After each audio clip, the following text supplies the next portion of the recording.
জুলাই আন্দোলনকারী একটা ছেলে বলতেছে যে মেহেদীকে কেন অ্যারেস্ট করা হয়েছে। আমরা যখন জিজ্ঞাসা করেছি কি জন্য ধরা হচ্ছে, তার বিরুদ্ধে কোনো মামলা, কোনো লিখিত অভিযোগ বা কোনো একটা কারণ তো দেখাবেন ওনারা যে এই একটা কারণে তাকে নেওয়া হচ্ছে।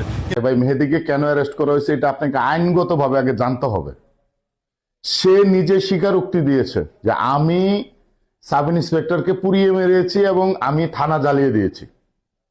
সে নিজে যদি স্বীকারোক্তি দিয়ে থাকে তাহলে আদালতে গ্রহণযোগ্য, এটা আপনাকে বুঝতে হবে। আপনি না বুঝে আন্দোলন করেন যে মেহেদীকে কোন আইনের বলে ধরেছে। আরে ভাই, আপনি আইন জানেন কয়টা আইনে আপনি জানেন?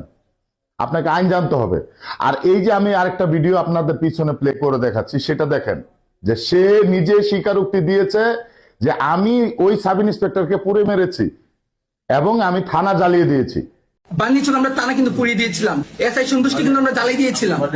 এইটুকুই যথেষ্ট তাকে অ্যারেস্ট করার জন্য, আর বাকি কিচ্ছু লাগে না।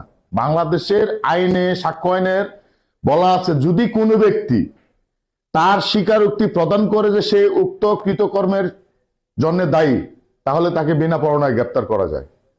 আগে আইন জানতে হবে ভাই, আন্দোলন করলে হবে না তো। আপনি জুলাই আন্দোলনকারী, আপনি দেশ স্বাধীন করেছেন, আপনাকে সাধুবাদ জানাই, সিলট জানাই। বাট আপনি যদি কোনো ব্যক্তিকে সেই কৃতকর্মের কারণে মৃত্যুবরণ করিয়ে থাকেন, তাহলে আপনাকে বিনা পরোয়ানায় গ্রেপ্তার করা যাবে। আগে আইন জানতে হবে। আর যে ছেলেটা থানায় ওসি সাহেবের সামনে বলে যে আমি অমুক থানা পুড়িয়ে দিয়েছি, আমি একটা ছেলেকে পুড়িয়ে মেরেছি, আমি একজন পুলিশকে পুড়ে মেরেছি, ভাই এটা কত বড় অপরাধ আপনি নিজে জানেন? না জেনে এসে থানার সামনে আন্দোলন করেন। ফাইজলামের একটা লিমিটেড আছে। আনলিমিটেড কোনো কিছু করবেন না, আইন আপনাকে সাপোর্ট করবে না আনলিমিটেড কোনো কিছু করলে। ধন্যবাদ আপনাকে।